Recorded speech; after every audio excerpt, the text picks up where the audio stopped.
Most people think you need a celebrity producer or a huge name to sell a TV show. I didn't have any of that, but I still sold one. Was it a fluke? A random drop of luck? In this video, I'm going to break down exactly how that happened. And more importantly, the 3 core strategies that I used that you can apply to your own project right now. Hey, what's up? I'm 𝐏𝐸𝐸. I'm a filmmaker and producer who's made every mistake in the book. My first feature, Ludi, premiered at South by Southwest. I've consulted in the writer's room with 𝐏𝐸𝐸, and I had my work license to HBO and Amazon. But before all that, I was just this kid from Miami with a camera that I didn't know how to use and way too much ambition. I've been through the full arc, from making shorts in my bedroom to trying to break into TV, getting a series greenlit, losing it, and clawing my way back. This channel is where I share tools, strategies, and the scars I've picked up along the way. Let's start with the most uncomfortable truth. We got lucky. We were at the right place at the right time. That window between the pre-COVID boom, the short-lived new media wave, and the early digital streaming experiments. Remember Snapchat shows, Quibi, the whole movement? That's when we sold our show Grown. But here's the thing. Luck isn't anything without preparation. And that's what the first lesson I want to get into. We didn't wait to be asked to write the show. We wrote the show before there was even an opportunity, honestly. A little naive of us, but I remember my scene study professor in undergrad used to say, work begets work.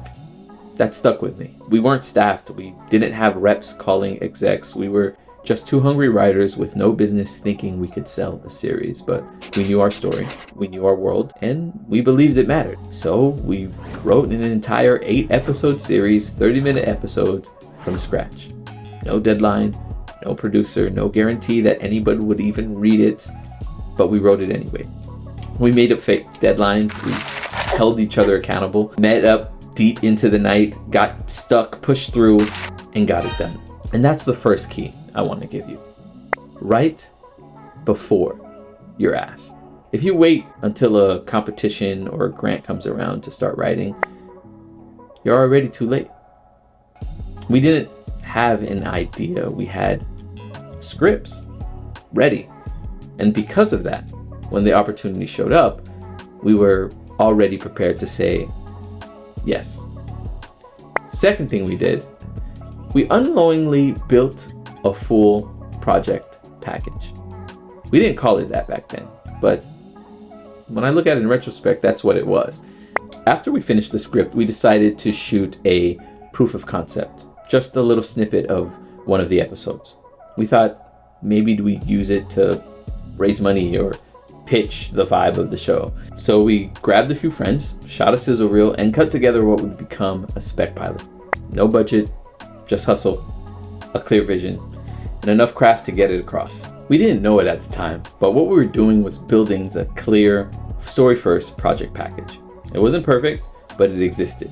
So when a producer friend of mine sent me a link to submit for Project Greenlight's new digital series initiative, we didn't hesitate. It was free to apply. We already had the materials, so we just said yes. Now, I'll pause here to say, be mindful of what you applied to. Not all competitions are worth your time.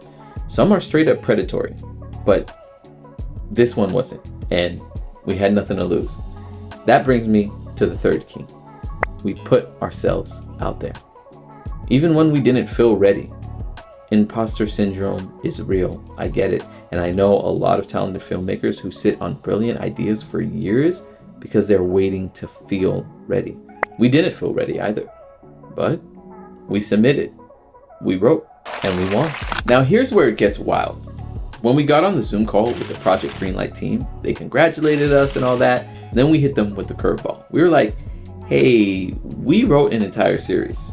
And that changed everything because this competition was for a short form project.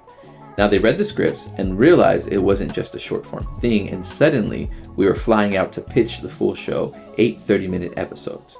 We met with the execs, got the cosign for Matt Damon and Ben Affleck, took the show around town, Netflix, Amazon, and eventually landed at Complex Networks.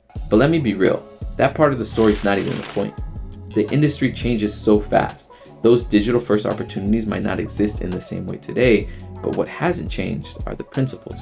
So here's the quick breakdown of what actually made the difference. We wrote the show before anyone asked. We didn't wait for permission, we got to work. We built a project package.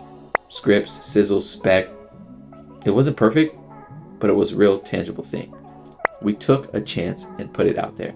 Even when we felt like nobodies, we entered the arena. And here's what I'll leave you with. If you've got a project sitting in your head, start writing. 1 page a day, that's all it takes. By this time next year, you'll have a full draft. Don't think of it as this mountain. Just put one step in front of the other, because work begets works, and opportunity finds you faster when you're already in motion.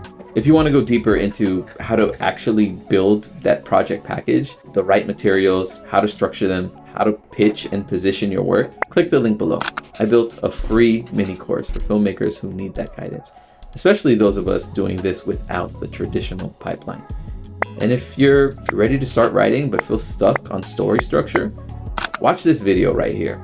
I break down what I believe is the single most important screenwriting book today. And no, it's not Save the Cat. Peace. Keep creating.